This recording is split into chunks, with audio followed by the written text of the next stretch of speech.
En noviembre de 1992, en la ciudad de La Plata, Argentina, ocurrió uno de los crímenes familiares más impactantes de la historia del país. Durante años, la casa de la familia Barreda había sido un lugar aparentemente normal.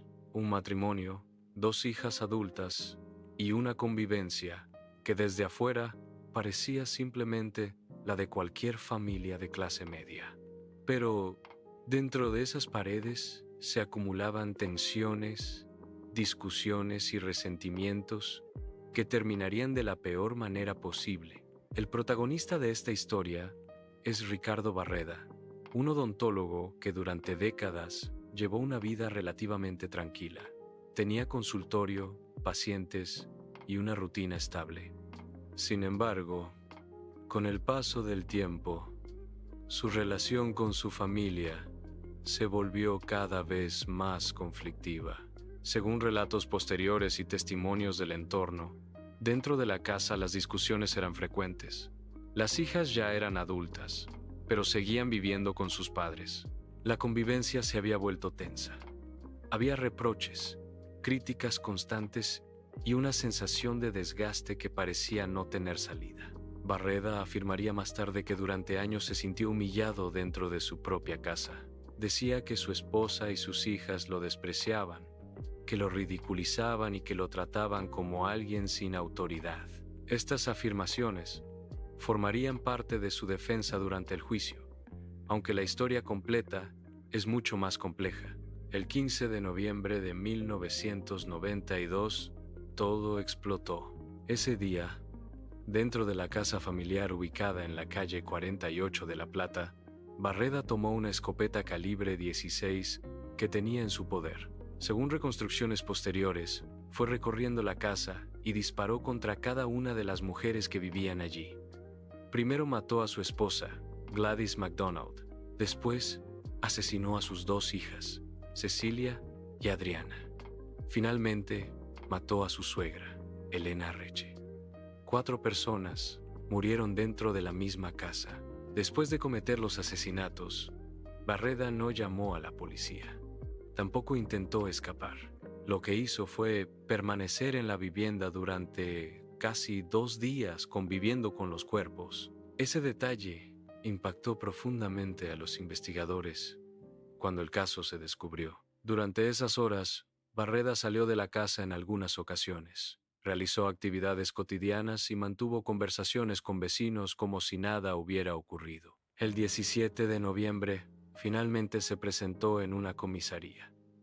Allí dijo que algo terrible había pasado en su casa. Cuando la policía llegó al lugar, encontró una escena difícil de olvidar. Los cuerpos de las 4 mujeres estaban dentro de la vivienda. Barreda fue detenido inmediatamente. A partir de ese momento, comenzó una investigación que captó la atención de todo el país. El caso tenía todos los elementos para convertirse en un tema central en los medios. Un profesional respetado, una familia entera asesinada y una historia doméstica que parecía esconder años de conflictos. Durante el proceso judicial, Barreda declaró que había actuado después de años de maltrato psicológico.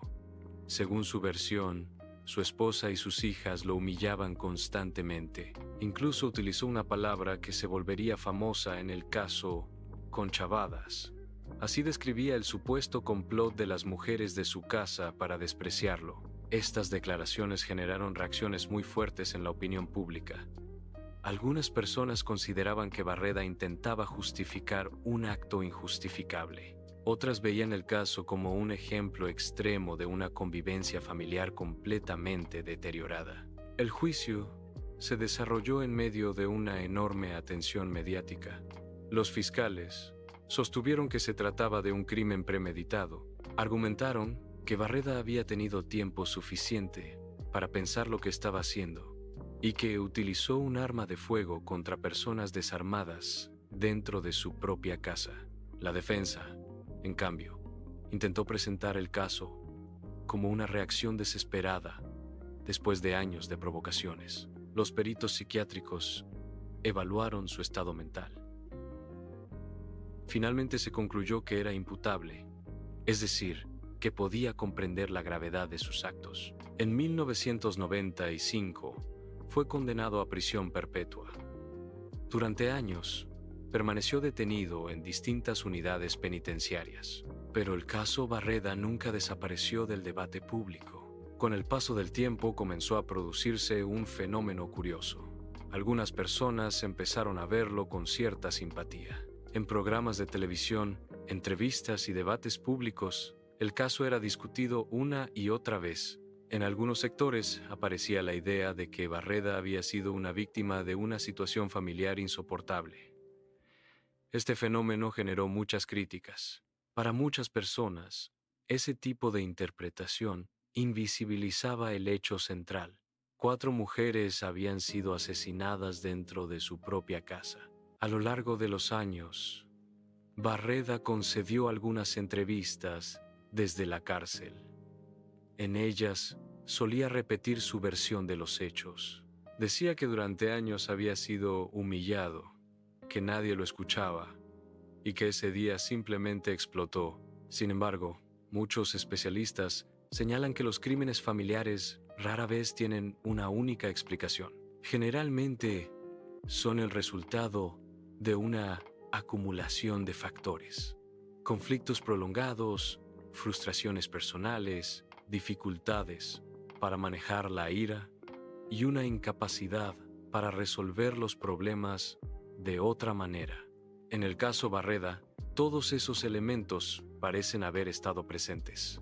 En 2008, después de más de 15 años en prisión, obtuvo el beneficio de prisión domiciliaria. Para ese momento, ya era una figura muy conocida en la cultura popular argentina.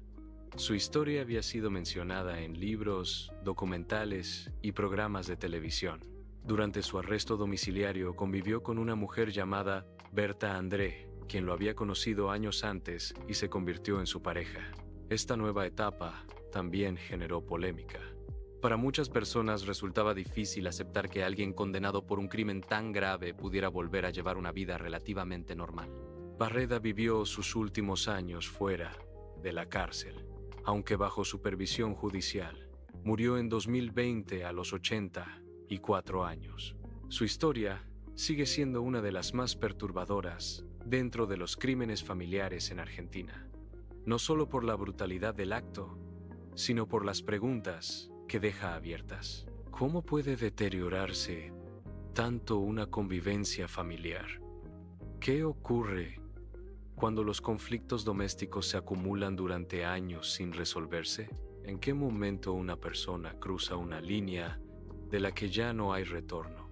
Los especialistas en criminología suelen señalar que los crímenes familiares tienen características particulares. A diferencia de otros delitos, ocurren dentro de un espacio que debería ser seguro, el hogar. Además, las víctimas y el agresor se conocen profundamente. Han compartido años de convivencia, rutinas, discusiones y recuerdos. Eso hace que la violencia tenga una dimensión distinta.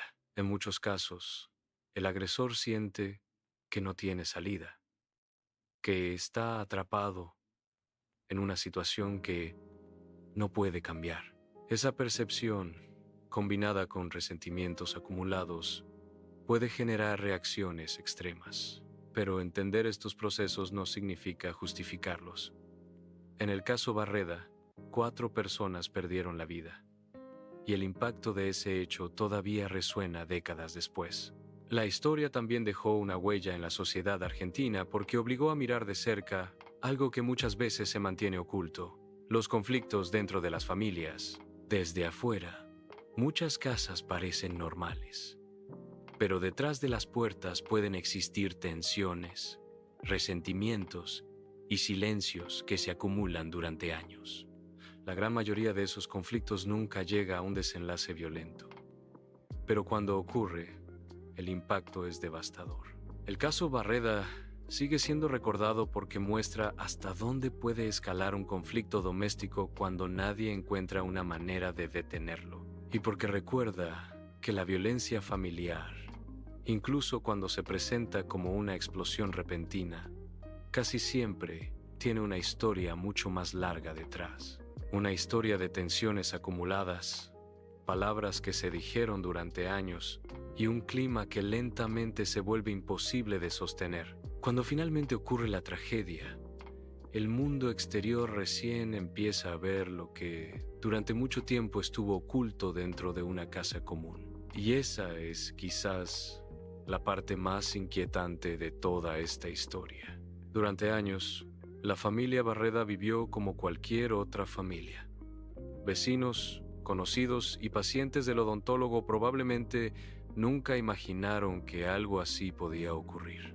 Pero la tragedia estaba creciendo en silencio, hasta que un día la convivencia terminó de la forma más irreversible posible.